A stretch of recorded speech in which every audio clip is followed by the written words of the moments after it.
আমাদের জীবনের ব্যক্তিগত মুহূর্ত। আমার আত্মীয় স্বজন, আমার মা আছেন, আশীর্বাদ করেছেন। আমাদের জীবনের একটা গুরুত্বপূর্ণ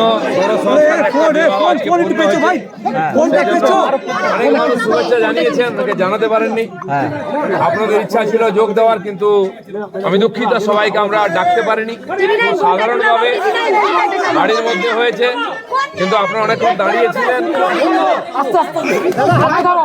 আমাদের অনেক প্রিয়জন, বন্ধু বান্ধব, শুভাকাঙ্ক্ষী তারা পশ্চিমবাংলায় তথা ভারতবর্ষে আছেন, তারা শুভেচ্ছা জানাচ্ছেন, জানাতে চান। আমি তাদেরকে, তারা যে আমাদের জন্য এত চিন্তা করেন, শুভেচ্ছা জানাচ্ছেন। সবাইকে আন্তরিক শুভেচ্ছা, ধন্যবাদ, আমার কৃতজ্ঞতা জানাচ্ছি।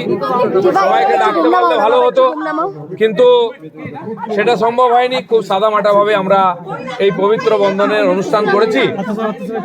আমি মিডিয়ার মাধ্যমে আমার সমস্ত শুভাকাঙ্ক্ষীকে ধন্যবাদ জানাচ্ছি। আপনাদের শুভেচ্ছা আর আশীর্বাদ কাম্য, যাতে পারিবারিক জীবনের দায়িত্ব খুব ভালোভাবে পালন করতে পারি। পরিবারের সেবা, সমাজের, দেশের সেবা, সব সেবা যেন করতে পারি এবং বিধির বিধানকে যেন সফল করতে পারি, সেই আশীর্বাদ সবার কাছ থেকে চাই। দিল্লিতে কোথাও ঘুরতে যাবেন কি? কোথাও কি হানিমুনে যাবেন? ঘুরতে যাবেন? আস্তে আস্তে সবভাবে দেখুন, কেউ এসেছেন, বেশিরভাগ সোশ্যাল মিডিয়ার মাধ্যমে জানিয়েছেন। আমি সবাইকে আমার তরফ থেকে কৃতজ্ঞতা জানাচ্ছি। মমতা ব্যানার্জি মুখ্যমন্ত্রী, তিনিও জানিয়েছেন শুভেচ্ছা। সবাইকে কৃতজ্ঞতা জানাচ্ছি। কালকেই খড়গপুর যাবো। ঘুরতে কোথায় যাবেন?